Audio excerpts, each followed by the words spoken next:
За сайн уу юу яцгаанда дахин уулзж байгаадаа маш их таатай байна. Урлаг спорт нийгэм бүх төрлийн мэдээг базан. За энэ 7 оныхоо базарыг хүлээн авч үзсгэе. No cap, just talk.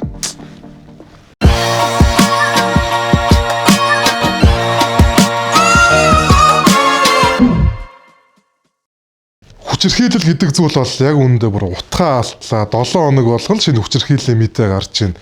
Ард иргэдийг төлөөлж байгаа төлөөлөгч одоо өөрийн эхнэрийгээ хүчирхийлдэг байсан хүүхдээ би чамайг ална ямар том болцсон шоронд хийнэ гэдэг нэг тийм мэдээлэл явж байна.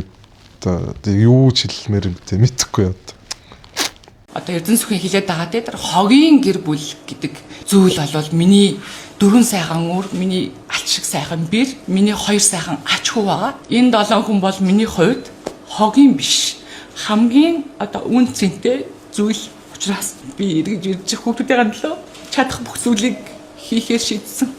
Учраас энэ суучин Эрдэнэсүх том хүү болго оч эрдний минь цагдаагийн байгууллагад төгсөн байдаг.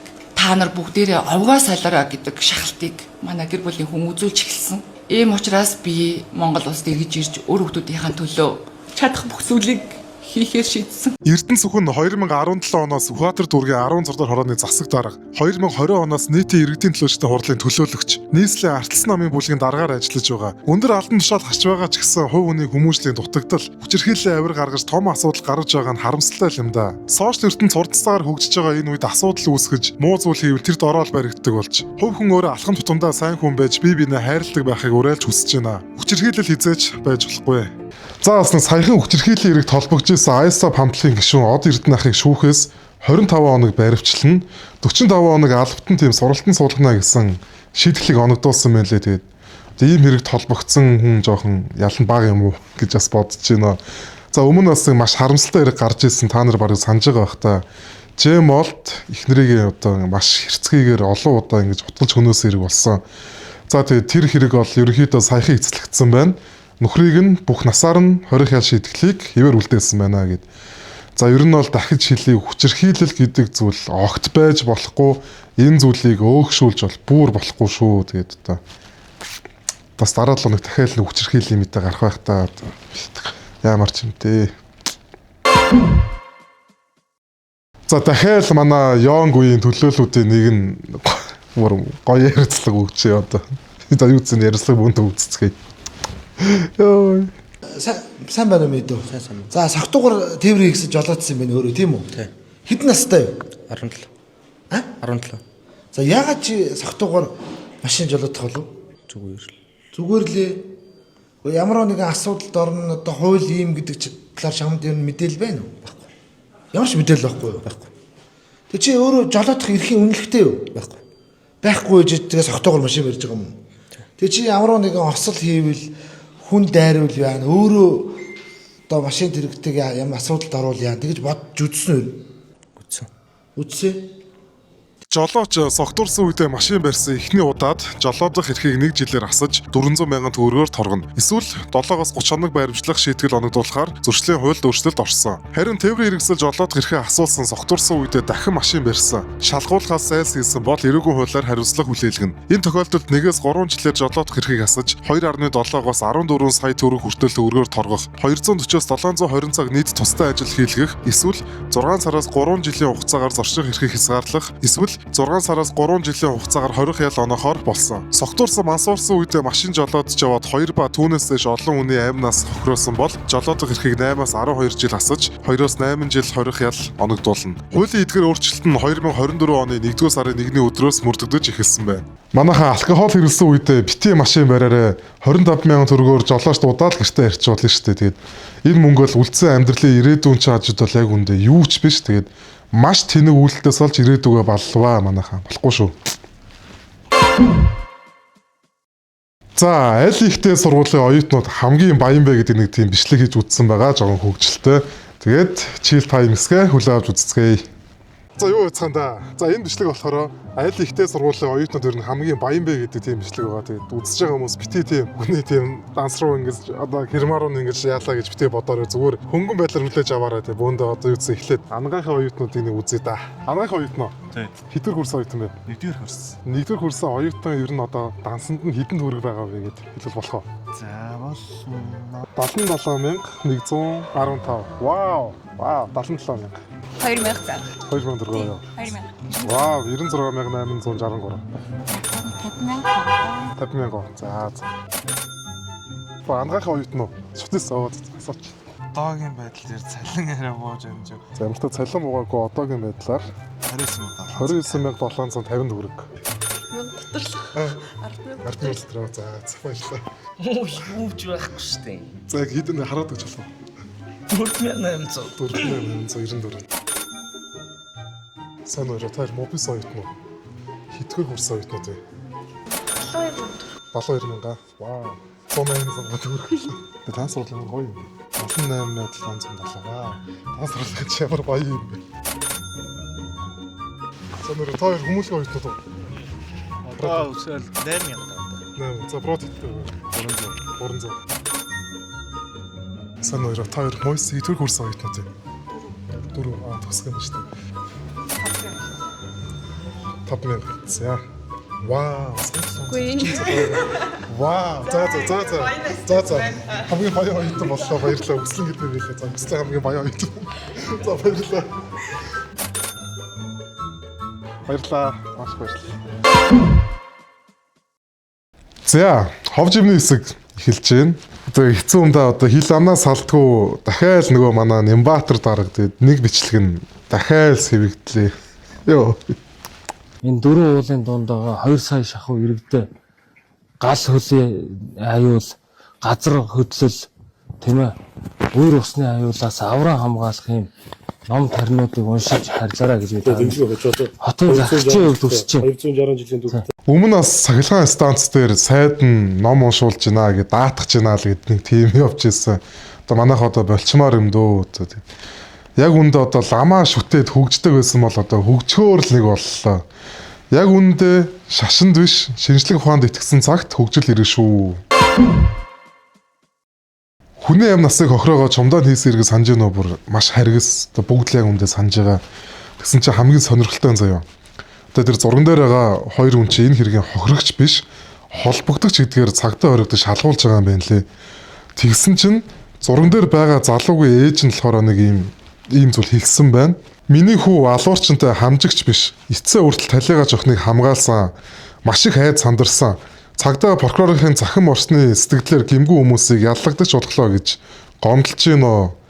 Тэгвэл талигаа жохны ээж хэлэхдээ одоо тэр залуу нь миний охины толгой дээр гიშгсэн маш их баримт байгаа. Гээгийн ээж нь маш их нөлөөтэй гэдэг нь батлагдаж байна. Энэ хэргийг эхлэн танаа хүү шүү хэмээн захин муудснаа битсэн байна. Тэгээд яа одоо сони юм аа. Одоо хүртэл ингэ шийдэгдээгүй. Тэгтээ ингэ та нар бодоод үзтээ. Яг тийм гимгүү байсан хүн одоо яг үндэ тэгээл 50 цай уцаа ингэ сандрахгүй суунаж бас байх уу. За мөртөч одоо энэ нэрг одоо удахгүй шийдэгдээсэй гэж одоо хүсэж байна. Одоо монголчууд тэр хоёроо санаа зовчлоо. Маш харамсалтай мэдээ шүү энэ бол.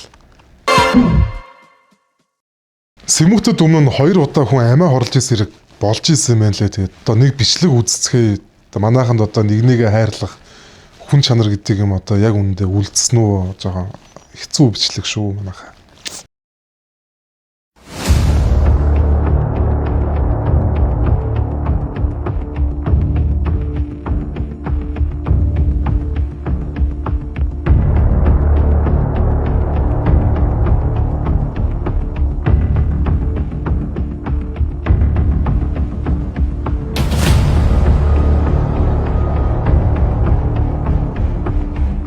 Зөвлөмж өгсөн шүү дээ. Хүн нас орж болзошгүй нөхцөл байдал танаа дээр үүсчихэд байна. Хараа хамгаалалтын ажлын тоог нэмээг шүүгэн шийдвэрийн дараах зөвлөмжүүд нэмүүлээд үүнээс энэ хүмүүс амиа орох юм сэтэлттэй хүмүүс үүд юм аа. Тийм учраас ингээ харж идэг гэдэг ингэсэн. Одоо бид нар эргэлзэж чинь. Ягаад тэгэхээр ийм дарамтанд байгаа ингэж өдөр шингүү зодууранд байгаа те өдрийн одоо өглөөнөөс орой болтол ийм байдал байлгаж байгаа хүмүүс чинь бид нар ч гэсэн баг ийм байдал байх юм бол төсвөлшгүй байна. Тэгэхээр Яа бас хэцүү бичлэг байгаа зү. Тэгээд энэ хэрэг нь болохоор одоо ингэж өвчтөе амиа орлсон нөхцөлийг эмчнэр ажилтнууд нь ингэж өөрсдөө ерөөхдөө бий болгосон. Тэгээ шүүхийн шийдвэр гүйцэтгэх байгууллагын ажилтнуудаас энд холбоотой гэж магадгүй гэж үзэж байгаа юм байна лээ. Тэгээд өвчтнүүдэд хамгаалах одоо үүрэгтэй эдгээр хүмүүс тэг хүчирхийллийг бий болгож байгаа нь одоо яасан ч харамсалтай юм дээ. Тэгээд одоо манайхан зүгээр нэгэндээ хайртай л байж л та тхүү нэр. Айсап хамтлагийн гишүүн Богийн ах маань хөдөө гараад малчин болсон сурагтай байна. Тэгээ маш гоё хөөрхөн бичлэг явж байна. Тэгээд хамтдаа бичлэг үзцгээе. Зөөлсөн классад өгсөн дийлгүү өдөрч хилэлцэж зөмбөр хууль төрөн баахын баталцаач цоохин хитард бидэндээ зурагтаар бараага харуулж хийж бүтээх нь багтсан хинэг амгалт нэгцэн 76 зориуллаа өөртөө монгол хүн бидэд хүмүүс Хүмүүсийн сэтгэл бол маш гоё байлээ. За зарим хөгжлөө комент гэх юм бол автомат хаалгатай болцсон юм болов уу гэж Богийн ах маань байжтэй ч одоо гэдэг юм уу. Тэгээд нэг бодлоо маш гоё үлгэр дуурайл бас ахын гэж үзүүлж байна. Тэгээд Айсап хамтлагийн гишүүн Богийн ахтай хүндлэл үзүүлье. Баярлалаа хаа. За одоо сургалтын хэсгээ хүлээн авч үзцгээе. Маш сонирхолтой хүн орсон байгаа шүү. За манайхан түр гэж гараа шинэ жил болж шинэ жилтэй холбогдлоо нэг мэдээлэл хүргэчээ. Манай DI видео магазин нь та бүхний шинэ жилдээ хамтарч ажиллахад нээлттэй байгаа. Хөтлөгч, дуучин, за бүр подкаст, нэвтрүүлэг, автор видео юу вэ? Бүх төрлөөр хамтарч ажиллаа. За бас дээрэс нь нийгмийн сайн сайхны хүрээнд зарим нэгэн шаардлагатай туслах боломжтой газруудад үнгүй хөтлөгөө үзүүлэх боломжтой байгаа шүү. Тэгээд баярлалаа. Энэ дугаараар бөндөө холбогдорой. За сайн байна уу? Сайн байна. За юу гэсэн хамгийн түрүүнд их орондоо ирээд тоглолцоо амжилттай байсанд маш их баяр хүргэе. Маш гоё тоглолт боллоо. Баярлалаа. За тэд нэг юм шуун байгаад байгаа ер нь. За ингээ Б тамир дараа зам цэнгэлдэг тоглолтоо байна гэдсэн. Тэр талаар ер нь тоглолтоо хийх үгүй юу гэдэг. Энэ зүйл асуусан. Ер нь хийх төлөвлөсөн. Өдөр нь Степаринод бол хийсэн тэнгуут цэнгэлдэг хэр бас нэлээд том сав нэг 20-30 мянган үнэ дүүргэлттэй. Тэнгуут дараа зууны цэнгэлтийн тоглолтны ер нь гоё онцлог гэвэл юу байгаа бол. Тэр ерөөсөө яриг А баг. ер нь болоо бодоагүй. Тийм бодоорч байна. Ягаад тэр сонссон бэ? Эсвэл олцсон өдөр нь байсан. Яа тий олцсон өдөр л хийсэн дөө. Тэр артисттай ч юм уу тэр дуучтай ингээд хамтралыг бол бас гоё дөө гэсэн тийм хүн байгаа бол. Нэг одоо яа. Тий. Хитүүн тий ярьсан байгаа. Гэхдээ моо гэж залуу шүү дээ. Дооч. За. Тэр шинэ. Тий. Өөр нууц ч болоос өөр тийм нэрс хэлж байна. Өөр одоо ойр жоохон амраад арай бодоагүй л. За ярэ өгсөн баярлалаа. Тоглолтод нь амжилт хүсье. Цаашдах нь ажлын амьдралд хамгийн сайн сахмууд өгсөн баярлалаа. За баярлалаа. Дэлхийд дахин сонирхолтой юу болж өнгөрөв? Гадаад мэдээгээ хүлээн авч үзсгээе.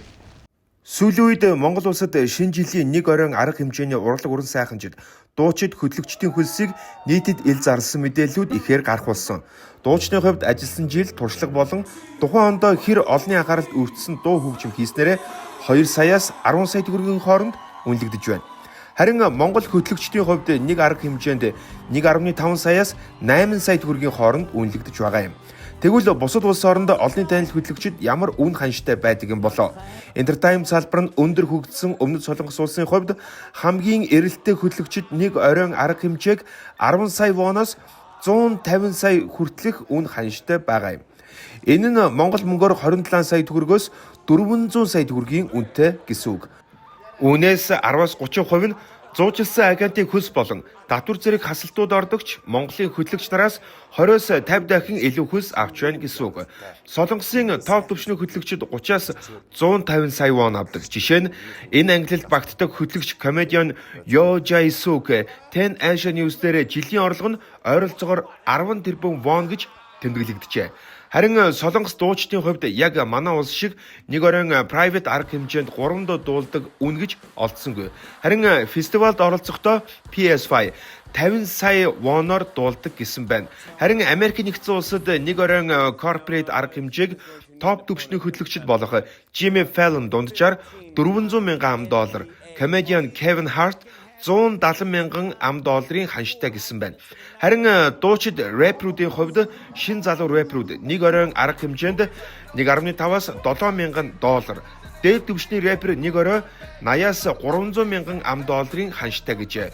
Сонирхуулахад та бидний сайн танил Ким Кардашиан нэг оройн арга хэмжээнд зүгээр л зочноор урагдсан очиход $500 мянган, Кайли Дженнер нэг ивентэд урагдахад $150 мянган гэжээ. Тэд гол нь очиод дуулах, хөтлөх гэсэн ямар ч ажил хийхгүй, зүгээр л тэнд байсан гэж харагдах ёстой. Манай Монгол улсын хувьд ийм үйлчлэгээ хараахан нэвтрээгүй. Олон танил инфлюенсерүүд урагдсан тохиолдолд ямар ч төлбөр авдаггүй. Тэгэхээр Монгол улс маань олонний танилуудаа үнэлүүлж байгаад ундуулсан ууралах уу? Эсвэл тэдний ажил хэмээн хүндэтгэлтэйгээр орхих уу? Бид адилхан л чөлөө зах зээлтэй ардчилсан улс дэлхийдээ хөл нийлүүлэн алхаж байгаа билээ. Бэлтгэсэн учрал. Энэ 7 хоногийн базарыг үүгээр өндөрлөж байна. Хамт байсан та бүхэндээ маш их баярлалаа. Би та бүхэндээ хамтран ажиллахад нээлттэй байгаа. Бид юуг Жирхланд нь бид юуг сурчлан тэгээд дараа 7 хоногт уулзцаая. Баярлалаа. Бай бай. За.